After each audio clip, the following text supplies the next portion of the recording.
नमस्कार दोस्तों, स्वागत है आप सभी का हमारे यूट्यूब चैनल MD9 एजुकेशन में। दोस्तों अभी-अभी मैंने नॉन हिंदी क्रिएटर्स के वीडियो देखे। सच बताऊँ वो लोग न्यानो बनाना के साथ जो क्रिएटिविटी दिखा रहे हैं ना, उनका लेवल ही अलग है। तो उन्हीं से इंस्पायर होकर आज मैं आपके लिए लेकर आया हूँ हिंदी में पूरा रियल टाइम टेस्ट जिसमें हम फोटोशॉप बीटा और न्यानो बनाना यूज़ करेंगे। तो दोस्तों आज के इस वीडियो में हम देखेंगे कि जो भी हम वेडिंग के फोटोज़ खींचते हैं, दिखने में तो वो साधारण दिखती है लेकिन अगर हम न्यानो बनाना का यूज़ करेंगे और कुछ प्रॉम्प्ट्स का यूज़ करेंगे तो वहाँ पे उन इमेजेस के ऊपर हम बैकलाइट, डस्ट पार्टिकल या फिर जो इमेजेस यहाँ पे लाइट की वजह से खराब हो गई है या फिर कोई ब्लर इमेजेस है, उनको किस तरह से शार्प बनाते हैं, ये आज हम सीखेंगे। तो बिना टाइम वेस्ट किए चलिए शुरू करते हैं।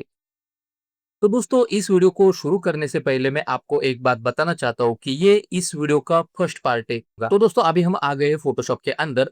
ये 27.0.1 रिलीज है, ठीक है।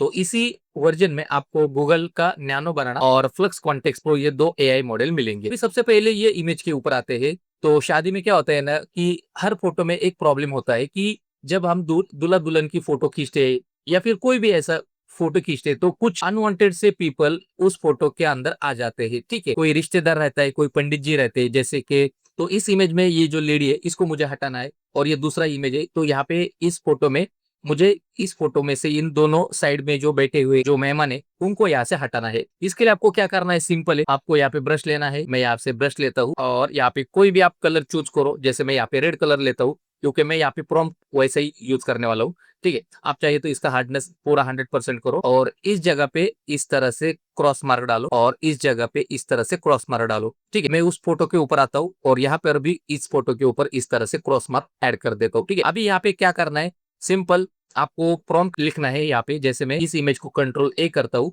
तो ये इमेज हमारी पूरी तरह से सिलेक्ट हो जाएगी और यहाँ पे जनरेटिव फिल करना है। जनरेटिव फिल करते ही आपके सामने प्रॉम्प्ट का बॉक्स आ जाएगा और यहाँ पे आपको उस प्रॉम्प्ट को पेस्ट कर देना है। तो प्रॉम्प्ट क्या है, रिमूव पीपल क्रॉस रेड, ठीक है, क्रॉस रेड मार्क, ठीक है। तो यहाँ पे आपको मॉडल चूज करना है। तो जो नए मॉडल आ गए हैं वो है फ्लक्स कॉन्टेक्स्ट प्रो और जेमिनी का 2.5 नैनो बनाना।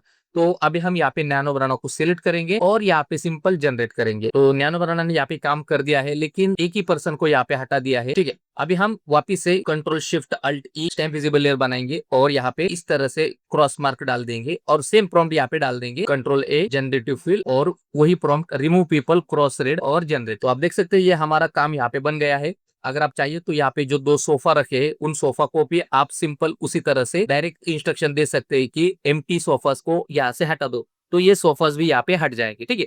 तो इस तरह से ये काम करता है। अभी इस इमेज को ऊपर आते हैं। इस इमेज को Ctrl+A सेलेक्ट ऑल करेंगे, जनरेटिव फिल और सेम वही प्रॉम्प्ट पेस्ट करेंगे और यहाँ पे जनरेट। तो इस तरह से ये नैनो बनाना ने यहाँ पे अनवांटेड जो पीपल है, जो लोग है, इस इमेज से हटा दिए है। इस ट्रिक का यूज करके आप अनवांटेड पीपल्स को यहाँ से हटा सकते हैं। तो अभी इन इमेज को मैं यहाँ से क्लोज कर देता हूँ। अभी हम दूसरे इमेज को ओपन करते हैं। तो अभी चलते हैं इस इमेज के ऊपर और इस इमेज को अगर आप ध्यान से देखेंगे तो कई जगह पे फोटोग्राफ क्लियर है, शार्प है, लेकिन कुछ जगह पे ये ब्लर आ गए हैं, ठीक है। जैसे ये लड़की है, फिर यहाँ पे ये जो औरत है इसका चेहरा आप देख सकते हैं और ये बीच में जो सेंटर में जो लड़की बैठी है ये भी काफी यहाँ पे ये फोटो का काफी अच्छा आ गया है लेकिन थोड़ा सा यहाँ पे ये ब्लर हो गया है, ठीक है। तो इसको रिपेयर करने के लिए सिंपल हम क्या करेंगे, मार्की टूल लेंगे, मार्की सिलेक्शन टूल लेंगे और कुछ इस तरह से इसको हम सेलेक्ट करेंगे। जो भी फोटो को हम यहाँ पे सेलेक्ट करेंगे ना तो हमें ये ध्यान रखना है कि गूगल नैनो बनाना और जो भी एआई मॉडल है जब भी कोई इमेज जनरेट करते हैं तो वो 1024 बाय 1024 का जो भी पिक्सल रहता है उसी में वो शार्पनेस देता है, ठीक है। अगर वो पिक्सल आप बढ़ाते हैं तो वहां पे इमेज आपकी थोड़ी सी ब्लर हो सकती है। इसके लिए हम क्या करेंगे, सिंपल यहाँ पे आएंगे स्टाइल में, यहाँ पे हमारा रेक्टेंगल मार्की टूल सेलेक्ट है, यहाँ पे आएंगे फिक्स साइज है। फिक्स साइज में हम यहाँ पे विड्थ 1024 बाय 1024 रखेंगे। फिर उसके बाद इस तरह से ये पार्ट को हम सेलेक्ट करेंगे, ठीक है। ये पार्ट हमने सेलेक्ट किया। इमेज को मैं थोड़ा सा जूम कर लेता हूँ, ठीक है। अभी ये जो पूरा बॉक्स है ये सिलेक्शन ये 1024 बाय 1024 का बॉक्स है। अभी यहाँ पे हम एक प्रॉम्प्ट डालेंगे जहाँ पे मैं जनरेटिव फिल करता हूँ और जो प्रॉम्प्ट है मैं यहाँ पे पेस्ट कर देता हूँ। प्रॉम्प्ट में क्या लिखा है, bring back the details and sharpen it. तो यहाँ पे हम गूगल नैनो बनाना को सेलेक्ट करेंगे और यहाँ से जनरेट करेंगे। तो गूगल नैनो बनाना ने इमेज यहाँ पे जनरेट की है लेकिन हमें उतना जो रिजल्ट चाहिए था वो यहाँ पे नहीं मिला है, ठीक है। तो सिंपल हम इस एआई जनरेटेड इमेज को यहाँ से डिलीट करते हैं। वापिस से रेक्टेंगल मार्की टूल सेलेक्ट करेंगे और इस तरह से वापिस से यहाँ पे इसको सिलेक्शन करेंगे। वही सेम प्रॉम्प्ट यूज करेंगे, bring back the detail and sharpen it और अभी हम मॉडल को चेंज करेंगे, फ्लक्स कॉन्टेक्स्ट प्रो को सिलेक्ट करेंगे और यहाँ से जनरेट। तो आप देख सकते हो दोस्तों कितना खूबसूरत यहाँ पे इमेज यहाँ पे जनरेट होके आ गया है और काफी शार्पनेस आपको यहाँ पे देखने को मिलेगा। तो अभी इसको थोड़ा सा अगर आप जूम करेंगे ना तो दोनों में आपको कलर का डिफरेंस देखने को मिलेगा। ठीक है, तो इसके लिए हम एक सिंपल सा ट्रिक यूज करेंगे। तो इसको हम क्या करेंगे, सिंपल इस तरह से इस मास्क को सिलेक्ट करेंगे, यहाँ पे ब्रश लेंगे और यहाँ पे ब्रश का हार्डनेस 0 करेंगे, चाहिए तो ओपेसिटी भी आप हल्का सा कम करो। तो यहाँ पे मैंने ब्रश लिया और ब्रश की सहायता से आपको सिंपल इस तरह से इसको यहाँ से हटा देना है। ठीक है, जिससे कलर का ये डिफरेंस यहाँ पे पता नहीं चलेगा। ठीक है, सेम उसी तरह से अभी इस इमेज के ऊपर आते हैं और यहाँ पे ये कॉर्नर वाला फोटो, इसको अगर हमें शार्प करना है, सेम उसी तरह से रेक्टेंगुलर टूल सेलेक्ट करेंगे, यहाँ पे फिक्स स्टाइल जो फिक्स साइज लेंगे 1024 और इस तरह से यहाँ पे ड्रॉ करेंगे ये, और जो प्रॉम्प्ट है उसको पेस्ट करेंगे, bring back the detail and sharpen it, और यहाँ पे फ्लक्स कॉन्टेक्स्ट प्रो मॉडल यहाँ पे सेलेक्ट करेंगे। ठीक है, तो इसमें हमें काफी अच्छा रिजल्ट मिल रहा है शार्पन में, और यहाँ से मैं जनरेट करता हूँ। ठीक है, सेम वही टेक्निक, यहाँ पे मास्क को सिलेक्ट करेंगे, ब्रश लेंगे, ब्लैक मास्क की मदद से इस तरह से ये जो कॉर्नर यहाँ पे आ गए इसको इरेज कर देंगे। ठीक है, अगर कोई पार्ट यहाँ पे छूट गया है जैसे कि ये वाला, तो इसको भी हम इस तरह से यहाँ पे सिलेक्ट करेंगे और यहाँ पे generate to fill, same prompt और जनरेट। ठीक है, सेम वही टेक्निक, ब्रश लेंगे। तो दोस्तों इस तरह से एआई की मदद से हम किसी भी ब्लर फोटो को यहाँ पे शार्पन कर सकते हैं। ठीक है, तो उसके लिए कुछ टिप्स आपको फॉलो करने पड़ेंगे, तो उस हिसाब से आपकी इमेज यहाँ पे काफी शार्प हो जाएगी। ठीक है, तो यहाँ पे मैंने खाली 3 फेस ही यहाँ पे शार्प करके दिखाए, तो आप हर एक फेस को अलग अलग तरीके से शार्प कर सकते हैं। ठीक है, अभी हम चलते हैं दूसरी इमेज, यहाँ पे इस इमेज को मैं यहाँ से क्लोज कर देता हूँ। तो अभी आते हैं इस फोटो के ऊपर, आप देख सकते हैं ये इमेज, इस इमेज में काफी यहाँ पे ब्लू टोन आ गया है, तो कहीं से भी इमेज यहाँ पे नेचुरल नहीं लग रही। ठीक है, तो इसके लिए हम एक प्रॉम्प्ट यूज करेंगे, जैसे मैं इस इमेज को सेलेक्ट ऑल कर लेता हूँ, यहाँ पे सेलेक्ट ऑल, जनरेटिव फील पे जाएंगे और प्रॉम्प्ट को पेस्ट कर देंगे। प्रॉम्प्ट में लिखा है make the skin tone rich and natural. ठीक है, नैनो बनाना को सेलेक्ट कर लेता हूँ और यहाँ से जनरेट। तो आप देख सकते हैं ये पहले इमेज किस तरह से दिख रही थी, काफी यहाँ पे ब्लू टोन था, मतलब पूरा कलर कास्ट इमेज था, पूरा यहाँ पे इमेज हमारा खराब हो गया था, लेकिन यहाँ पे एक ही प्रॉम्प्ट हमने डाल दिया तो इमेज काफी यहाँ पे खूबसूरत बन के आ गई है। ठीक है, तो इस इमेज को हम कैमरा की मदद से यहाँ पे शार्प कर सकते हैं, या फिर कुछ फोटोशॉप के जो टूल्स है उसका यूज करके इसको और हम अच्छे से बना सकते हैं। ठीक है, तो दोस्तों इस तरह से अगर आपके पास भी ऐसी काफी इमेजेस है जो शादी में लाइट की वजह से खराब हो गई है, या फिर किसी भी टाइप की इमेज जिसमें कलर कास्ट आ गया है, वो नेचुरल नहीं लग रही। ठीक है, तो इस तरह से आप इस प्रॉम्प्ट का यूज करके, गूगल नैनो बनाना का यूज करके फोटोशॉप के अंदर ही उसको रिपेयर कर सकते हैं। ठीक है, अभी हम चलते हैं नेक्स्ट इमेज के ऊपर, इस फोटो के ऊपर। तो कई बार क्या होता है कि फोटोग्राफर को कभी कभी दूल्हा दुल्हन के फोटो अलग अलग सिचुएशन के हिसाब से शूट करने पड़ते हैं, लेकिन बैकग्राउंड वहां पे कभी कभी खराब आ जाता है। तो उस टाइम पे हम क्या कर सकते हैं कि उसको एक शादी का मंडप टाइप उसको फील दे सकते हैं। तो सेम उसी तरह से यहाँ पे हम इमेज को सेलेक्ट ऑल करेंगे, यहाँ पे हमने इमेज को सेलेक्ट ऑल किया, मैंने प्रॉम्प्ट को कॉपी कर लिया है, तो जनरेटिव फील जैसे हम यहाँ पे क्लिक करेंगे तो यहाँ पे हम उस प्रॉम्प्ट को पेस्ट कर देंगे। लेकिन क्या होता है कि अगर इन केस आपके पास जो प्रॉम्प्ट है वो काफी बड़ा है, तो उसको यूज करने के लिए हम सिंपल एडिट में जा सकते हैं। एडिट में आपको यहाँ पे जनरेटिव फील का एक ऑप्शन मिलेगा, तो इसके लिए मैंने यहाँ पे एक शॉर्टकट असाइन करके रखा है, तो अगली बार से मैं ये शॉर्टकट यहाँ पे यूज करूंगा। तो जनरेटिव फील आपको यहाँ से भी आप एक्सेस कर सकते हैं, जिसमें क्या होता है कि आप अगर आपके पास बड़ा प्रॉम्प्ट है तो आप इसका यूज कर सकते हैं। जैसे मैं इसको क्लिक करता हूँ, आपके सामने कुछ इस तरह से ये बॉक्स आ जाएगा और आपका जो भी प्रॉम्प्ट है आप यहाँ पे पेस्ट करो। जैसे मेरे पास प्रॉम्प्ट है add Hindu wedding background with marigold flower hanging decoration greenery and flower, यहाँ पे हम जेमिनी 2.5 नैनो बनाना सेलेक्ट करेंगे और यहाँ से जनरेट करेंगे। मैं यहाँ से इसको जनरेट कर लेता हूँ। तो इस तरह से ये इमेज जनरेट होके आ गई है। अगर हमें और भी यहाँ पे इमेज में जनरेशन चाहिए तो हम सिंपल यहाँ पे जनरेट करेंगे, तो हमें और 2-3 वेरिएशन यहाँ पे मिलते रहेंगे। तो ये भी काफी अच्छा यहाँ पे इमेज जनरेट होके आ गया है। तो अगर हमें ओरिजिनल इमेज यहाँ पे यूज करनी है तो सिंपल है,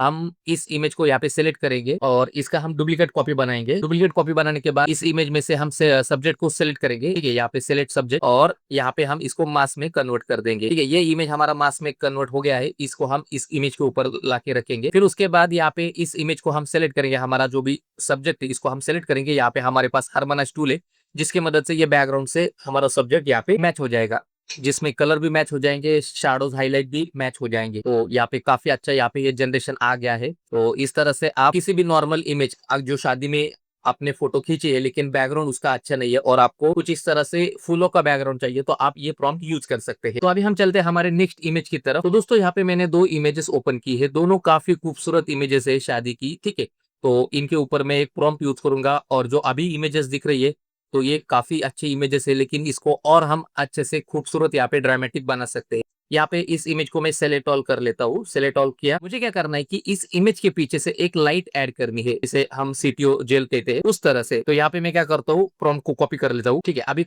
समझो अभी आपके पास जो प्रॉम्प्ट है वो काफी बड़ा है, तो आप यहाँ पे जनरेटिव फील यहाँ पे यूज ना करते हुए आप सिंपल एडिट में जाओ और यहाँ से आपको जनरेटिव फील का एक ऑप्शन मिलेगा, आप इसको क्लिक करो और ये बॉक्स आपके सामने आ जाएगा। यहाँ पे आप अपना प्रॉम्प्ट पेस्ट कर दो। ठीक है, मैं यहाँ पे पेस्ट कर दिया। Make this photo dramatic with backlight, use CTO gel and do not change the pose and angle. ठीक है, इस तरह से मैंने ये प्रॉम्प्ट लिख दिया और यहाँ से मैं गूगल नैनो बनाना सेलेक्ट करते हुए इस तरह से जनरेट कर दूंगा। तो दोस्तों आप देख सकते हैं कितना खूबसूरत यहाँ पे ये वेरिएशन यहाँ पे आ गया है। अगर हमें और 2-3 वेरिएशन चाहिए तो सिंपल हम जनरेट पे क्लिक करेंगे और हमें 2-3 वेरिएशन मिल जाएंगे। तो पीछे से बैकग्राउंड का जो लाइट है वो भी काफी अच्छे से यहाँ पे आ गया है। ठीक है, तो इनकेस कभी हम भूल जाते हैं कि, या फिर हम हमारे पास कुछ इस तरह से जो जेल रहते, जो लाइट्स रहती वो हमारे पास नहीं रहती, तो इस तरह से हम फोटोशॉप के अंदर ही उसको यूज कर सकते हैं। ठीक है, तो ये भी काफी अच्छा रिजल्ट आ गया है पहले से। ये पहला वाला रिजल्ट और ये हमारा दूसरा वाला रिजल्ट। ठीक है, और यहाँ पे हम और एक बार जनरेट करते हैं तो ये तीसरा वाला रिजल्ट। तो इस तरह से आपको जो भी अच्छा रिजल्ट लगेगा उसको आप यहाँ पे फाइनल करो और आपके इमेज के ऊपर, या फिर आप उस इमेज को अगर आप एल्बम में यूज करना चाहते हैं तो वहाँ पे आप क्रिएटिव वे से यूज कर सकते हैं। जैसे आप डीएम बना रहे, कवर पेज बना रहे, तो उस हिसाब से आप इसको यूज कर सकते हैं। अभी फिलहाल हम चलते हैं दूसरे इमेज की तरफ। तो अभी मेरे पास एक इमेज है, सेम वही प्रॉम्प्ट हम यहाँ पे यूज करेंगे। इमेज को हम सेलेक्ट ऑल करेंगे, कंट्रोल ए, तो ये पूरा इमेज हमारा सेलेक्ट ऑल हो गया। यहाँ पे हम जाएंगे एडिट में जनरेटिव फील, और जो प्रॉम्प्ट है उसको मैं यहाँ पे पेस्ट कर देता हूँ और यहाँ से सिंपल जनरेट। तो देख सकते हैं काफी अच्छा यहाँ पे ये जनरेट होके आ गया है। हम 2-3 जनरेशन और देखेंगे, ये भी काफी अच्छा यहाँ पे जनरेशन आ गया है। ठीक है, हम एक बार वापस से जनरेट करते हैं। तो पहले 2 जो हमने इमेज जनरेट की थी तो उससे ये काफी अच्छा यहाँ पे वेरिएशन आ गया है। ठीक है, तो मैं आपको दिखा देता हूँ पहले 2 वाले। ठीक है, और फिर अभी ये जो इमेज जनरेट होके आ गया है, तो ये काफी अच्छा रिजल्ट यहाँ पे मिल गया है। इसको भी हम यहाँ पे क्लोज कर देंगे। तो अभी हम चलते हैं नेक्स्ट इमेज की तरफ। फॉर एग्जाम्पल अभी ये इमेज देखो, अभी इसी इमेज के ऊपर हम क्या करेंगे, दूसरा प्रॉम्प्ट यूज करेंगे। तो इमेज हमारा सिलेक्ट ऑल हो गया, तो यहाँ पे मैं जनरेटिव फील यहाँ पे ऑन करूंगा और यहाँ पे जो प्रॉम्प्ट है उसको मैं पेस्ट करूंगा।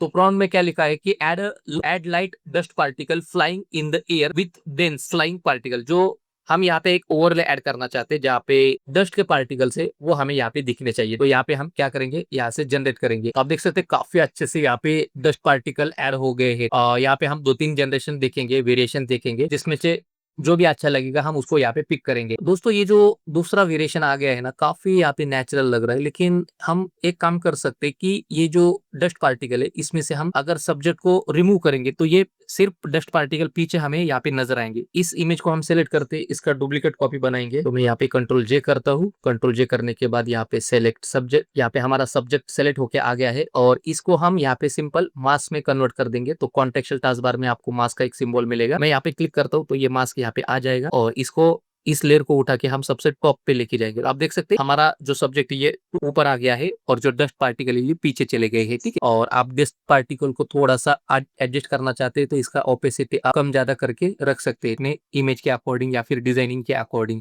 इस इमेज को मैं यहाँ पे सेव कर लेता हूँ। तो अभी हम और एक यहाँ पे प्रॉम्प्ट यूज करेंगे। इस इमेज के ऊपर यहाँ पे एक प्रॉम्प्ट यूज करूंगा और यहाँ पे प्रॉम्प्ट को पेस्ट कर देता हूँ। तो प्रॉम्प्ट में क्या लिखा है, add rose petal fall from the top. तो ऊपर से जो गुलाब की पंखुड़ियां है वो ऊपर से नीचे यहाँ पे गिर रही है। ठीक है, ऐसा एक सीन क्रिएट करो। तो मैं यहाँ पे जनरेट करता हूँ। आप देख सकते हैं दोस्तों काफी अच्छा यहाँ पे ये रिजल्ट आ गया है। तो आप देख सकते हैं दोस्तों कितना खूबसूरत यहाँ पे ये रोज पेटल्स यहाँ पे आ रहे हैं। ठीक है, अगर हम यहाँ पे 2-3 वेरिएशन और चेक करेंगे ना तो और कुछ ना कुछ हमें मजेदार यहाँ पे देखने को मिलेगा, या फिर जो हमारे इमेज को अच्छा लगेगा, जो सूट करेगा उसको हम यहाँ से पिक कर सकते हैं। जैसे मैं यहाँ पे जनरेट करता हूँ तो ये भी काफी अच्छा वेरिएशन यहाँ पे दिख रहा है। हम चाहिए तो इसका ओपेसिटी हल्का सा कम करके भी रख सकते हैं और एक 2-3 वेरिएशन चेक करते हैं। तो यहाँ पे ये तीसरा वेरिएशन आ गया है। पहले वाले 2 वेरिएशन हम चेक करते हैं। पहला वेरिएशन काफी अच्छा है, दूसरा भी काफी अच्छा है, लेकिन पहला वाला उसमें जो रोज पेटल है वो थोड़े से ज्यादा बड़े दिख रहे हैं। तो ये काफी अच्छा यहाँ पे रिजल्ट आ रहा है। तो फिलहाल अभी इस इमेज को मैं यहाँ पे सेव कर लेता हूँ। तो दोस्तों इस वीडियो में जितने भी इमेजेस के ऊपर मैंने प्रॉम्प्ट को यूज किए हैं, सारे प्रॉम्प्ट मैंने इस वीडियो में आपको हाईलाइट करके दिखाए हैं। उन सारे प्रॉम्प्ट्स को आप स्क्रीनशॉट ले लो और अपने इमेजेस के ऊपर इसको ट्राई जरूर करना। अगली बार से आपकी जो भी शादी की फोटोज है वो नॉर्मल से आपको वाव दिखने को मिलेंगे और बहुत ही खूबसूरत आप उनका रिजल्ट नैनो बनाना की मदद से यहाँ पे ले सकते हैं। दोस्तों नैनो बनाना के ऊपर ये था हमारा पार्ट 1 वीडियो और जल्दी हम इसका पार्ट 2 रिलीज करेंगे। तो यहाँ पर मैं आपको एक बात बताना चाहता हूँ कि एआई से एडिट तो हर कोई कर सकता है, पर एआई को कंट्रोल सिर्फ वही कर सकता है जो फोटोशॉप को समझता है। इसलिए अगले वीडियो में हम नैनो बनाना के साथ और गहराई में जाएंगे। अगर वीडियो आपको अच्छा लगा तो इस वीडियो को लाइक करो, कमेंट करो और सब्सक्राइब करो और बेल आइकॉन बटन दबा दो, जिससे आपको आने वाले अपडेट्स मिलते रहे। तो आज के इस वीडियो में बस इतना ही दोस्तों, मिलते हैं अगले वीडियो में।